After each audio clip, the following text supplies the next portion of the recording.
Hello guys. तो आज हम एक मोस्ट इम्पॉर्टेंट टॉपिक कवर करेंगे जिसका नाम है सेट्स। ठीक है। तो सेट क्या होता है? The collection of well defined objects is called a set. इधर ऑब्जेक्ट्स मतलब मैथमेटिकल लैंग्वेज में लिविंग या नॉन लिविंग थिंग्स को हम ऑब्जेक्ट्स बोलते हैं। और इस वेल डिफाइंड शब्द का मीनिंग होता है, ठीक है। वेल डिफाइंड मतलब जैसे कि मैं बोलूँ, for example odd numbers less than 15। ठीक है। तो इधर क्या क्या होगा? 1, 3, 5, 7, 9, 11, 13। ठीक है। तो ये वेल डिफाइंड है, ठीक है। और हम हमेशा सेट्स को कर्ली ब्रैकेट में रिप्रेजेंट करते हैं। और जैसे कि सेट्स का और एक एग्जांपल देता हूँ कि set of vowels of English alphabet. English alphabet में ए, ई, आई, ओ, यू। ठीक है। तो ये भी एक सेट हुआ। जैसे कि हम मान सकते हैं कि एक क्लास है, क्लास में बॉयज़ और गर्ल्स है। तो बॉयज़ का एक सेट हुआ और गर्ल्स का एक सेट हुआ। ठीक है। तो इसे हम हमेशा कर्ली ब्रैकेट में ही रखते हैं, एक सेट को। और हम ले सकते हैं set of natural numbers. Natural numbers क्या है? 1, 2, 3, 4, 5 डॉट डॉट डॉट डॉट। ये भी एक सेट ही हुआ। ठीक है। तो हमने समझ लिया कि सेट क्या होता है। The collection of well defined objects is called a set. ठीक है। अब सेट्स में जो जो चीज़ें रहते हैं अंदर सेट्स में, इधर जैसे इधर जैसे है सेट ऑफ वावेल्स, ठीक है, ऑफ इंग्लिश अल्फ़ाबेट। तो एक सेट में जो जो चीज़ें रहते हैं उन्हें हम ऑब्जेक्ट्स को सेट के एलिमेंट्स कहते हैं। ठीक है। जैसे इधर ए, ई, आई, ओ, यू, ये इस सेट के एलिमेंट्स है। ठीक है। और ये हमने हमेशा कर्ली ब्रैकेट में यूजिंग कॉमा लिखना है। ठीक है। और एक इम्पॉर्टेंट चीज़, सेट को हम हमेशा कैपिटल लेटर से रिप्रेजेंट करेंगे। जैसे कि ये हम लोग A equal A, E, I, O, U, ये सेट को हमने ए से रिप्रेजेंट किया और ये उसके एलिमेंट्स हमने इधर लिखा है। ये हमेशा कैपिटल लेटर में ही होना चाहिए, स्मॉल या कोई भी अदर लेटर नहीं चलेगा। ठीक है। सेट का और एक एग्जांपल लेते हैं कि मान लीजिए collection of all even natural numbers less than 10। हमें एक सेट लिखना है जिसमें इवन नेचुरल नंबर्स हो और लेस देन 10 हो। ठीक है। सो हम मान लेते हैं जस्ट बी इक्वल लिखते हैं, ये सेट को रिप्रेजेंट किया बी से। फिर अब क्या क्या इवन नंबर्स है 10 से कम? तो फर्स्ट होगा 2, सेकेंड 4, फिर 6, फिर 8। ठीक है। ये हो गया। अब सेट जो है, सेट को रिप्रेजेंट करने के लिए हमें हमारे पास दो मेथड है। फर्स्ट मेथड है रोस्टर और टेब्यूलर मेथड। ठीक है। और एक है हमारा सेट बिल्डर और रूल मेथड। ठीक है। अब हम सीखेंगे इस रोस्टर मेथड में फर्स्ट कैसे लिखे। ठीक है। रोस्टर मेथड का एग्जांपल मैं देता हूँ, जैसे कि कलेक्शन ऑफ मल्टीपल ऑफ 50। ठीक है। मतलब 50 का मल्टीपल्स हमें उसका सेट लिखना है। ठीक है। ये लिखेंगे हम रोस्टर और टेब्यूलर मेथड में। ठीक है। तो हम ए मान के चलते हैं, ए इक्वल, तो पहले क्या आएगा 50 के मल्टीपल में 50, फिर 100, 150, 200 dot dot dot dot bracket close कर दिया। तो हम बेसिकली रोस्टर और टेब्यूलर मेथड में हम डायरेक्ट एलिमेंट्स लिखते हैं, क्या क्या एलिमेंट्स हो सकते हैं, ठीक है। जैसे कि हमने इधर पर लिखा था collection of even natural numbers less than 10, ठीक है।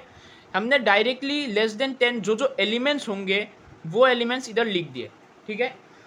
ये होता है रोस्टर या टेबुलर मेथड, इसे कहते हैं सेट्स को एक्सप्रेस करने के लिए। अब हम जाते हैं सेट बिल्डर या रूल मेथड में, ठीक है।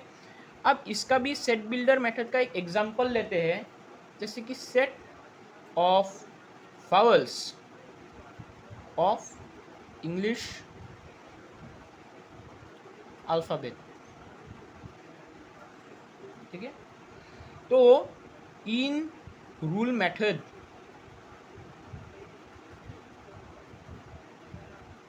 जैसे हमने रोस्टर मेथड में डायरेक्टली उसके एलिमेंट्स लिख दिए थे, रूल मेथड में हम ऐसे नहीं लिखते। जैसे हमें अगर कोई क्वांटिटी नहीं पता होता है तो हम हमेशा एक्स या कोई भी ऐसा वेरिएबल मान के चलते, ठीक है। तो रूल मेथड में भी सेम है। एक इधर कॉमन प्रॉपर्टी आप लोगों को लेना है जो इसका रिलेटेड हो। जैसे हम इधर एक्स लेते हैं, तो सेट्स को रिप्रेजेंट करने के लिए फिर से ए इक्वल लेते हैं, ये सेम रहेगा, फिर कर्ली ब्रैकेट लगाते हैं, ठीक है। X, okay, X X such that मतलब ऐसा है एक्स, ठीक है। X is a vowel of English alphabet, bracket close कर दिया। तो हम इधर डायरेक्टली एलिमेंट्स नहीं लिखा। अगर हम रोस्टर मेथड में लिखते तो डायरेक्ट कैसे लिखते, A equal A E I O U, ये रोस्टर मेथड होगा। बस रूल मेथड में हमेशा हम एक्स लेते हैं, ठीक है, और जो क्वेश्चन में रिलेटेड होता है उसी के हिसाब से ये लिखते हैं। और एक एग्जांपल हम इधर लेते हैं, एग्जांपल नंबर 2 कि set of even prime number, इसे हम पहले रोस्टर मेथड में लिखते हैं। इन रोस्टर मेथड, तो इवन प्राइम नंबर क्या है, सिर्फ 2 ही तो है ना। सो ए इक्वल हम कर्ली ब्रैकेट लगा के जस्ट 2 लिख देंगे, ये हो गया हमारा रोस्टर मेथड। फिर इन रूल मेथड कैसे होगा आप लोग देख लीजिए। ए इक्वल पहले हम एक्स ले लेते हैं। हाँ, और एक बात है, ये जो सच दैट है ये हम ऐसे डॉट भी दे सकते हैं और ऐसे भी दे सकते हैं, ठीक है। तो इस बार मैं ये यूज़ कर रहा हूँ, इसका और इसका मीनिंग सेम है, such that x is an even prime number, ये हो गया, ठीक है। ऐसे लिखते हैं सेट्स को। अब हमारा टॉपिक होगा एम्प्टी सेट, ठीक है। ये बहुत इम्पोर्टेंट टॉपिक भी है, ठीक है। एम्प्टी सेट क्या होता है, a set which has no element is called empty set, या इसे बहुत बार void सेट भी कहा जाता है। और एक फेमस नेम है इसका कि इसे नल सेट भी कहा जाता है। ये दोनों का मीनिंग सेम है, मतलब ऐसा सेट जिसमें कोई एलिमेंट ही नहीं है, इसे हम एम्प्टी सेट या नल सेट को हमेशा फाई से रिप्रेजेंट करते हैं। ये फाई एक ग्रीक लेटर है जिसका मीनिंग है नल सेट, एम्प्टी सेट बोल सकते हैं, ठीक है। तो इसका हम एम्प्टी नल सेट का एक एग्जांपल लेते हैं। Set of natural number lie between 5 and 6। अब देखिए, set of natural number lie between 5 and 6, 5 and 6 के बीच में क्या कोई नेचुरल नंबर है? नहीं, कोई नेचुरल नंबर नहीं। 5 के बाद 6 ही आता है, इसलिए ये क्या हो गया, ये एम्प्टी सेट हो गया, इसमें कोई एलिमेंट्स नहीं है इस सेट में, ठीक है। सो हमेशा जब एम्प्टी सेट रहता है तब भी हमेशा 5 रहता है। इसके प्रोनाउंस करते हैं PHI, फाई, ठीक है। और एक ले सकते हैं set of natural number less than 1। Set of natural number less than 1, क्या 1 से भी कोई छोटा नेचुरल नंबर एग्जिस्ट करता है? नहीं, 1 से लेस 0 है, पर उधर -1 -2 ये सब तो नेचुरल नंबर्स नहीं है ना, तो इधर भी कोई एलिमेंट्स नहीं है, इसलिए ये भी एक नल सेट हो गया, ठीक है। अब हम आते हैं नेक्स्ट टॉपिक, सिंगलिटन सेट, ठीक है। इस सेट का मीनिंग होता है कि जिस सेट में, इसमें नाम में ही है सिंगल, मतलब सिर्फ एक एलिमेंट है, ठीक है। जैसे हम एग्जाम्पल के लिए लेते हैं, अब ध्यान दीजिए, हाँ, तो इधर पर जैसे हमने एक एग्जाम्पल ले लिया है, set of natural number lie between 2 and 4। 2 and 4 के बीच क्या क्या नेचुरल नंबर है? सो हम लिख सकते हैं ए इक्वल 2 और 4 के बीच सिर्फ 3 आता है, ठीक है। तो यही है सिंगलिटन सेट, मतलब जिसमें सिर्फ एक एलिमेंट है, ठीक है। और एक हम ले सकते हैं set of even prime numbers, ठीक है। तो इसमें क्या होगा, सिर्फ 2 ही तो है इवन प्राइम नंबर, सो ये भी सिंगल एलिमेंट हुआ, ठीक है।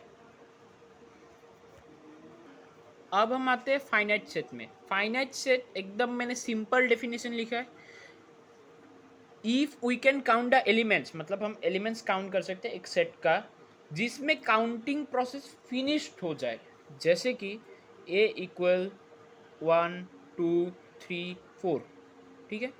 इधर कितने एलिमेंट्स है? 4, और हम इसे काउंट कर सकते हैं, तो ये हो गया हमारा फाइनाइट सेट। और ले सकते हैं हम 2 4 6 से ले लिया, ठीक है। तो इधर हम काउंट कर सकते हैं एलिमेंट्स कितने हैं, ठीक है। और एक आता है, इसे कहेंगे हम इनफाइनाइट सेट।